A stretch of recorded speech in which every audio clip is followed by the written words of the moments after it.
Hey friends, so remember this week or last week we have learned about the number 1 and the number 2, right?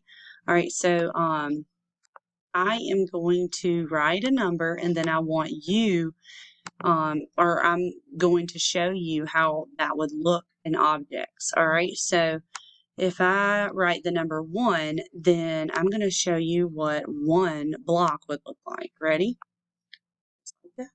1. Very simple.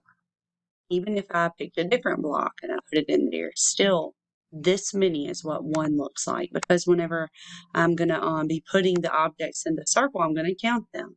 We're trying to find 1 block, so when I say 1, I need to stop. Ready? 1. Good, so that's what 1 looks like.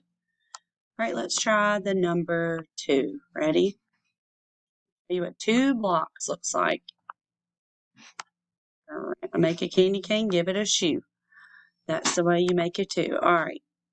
1, 2. Good.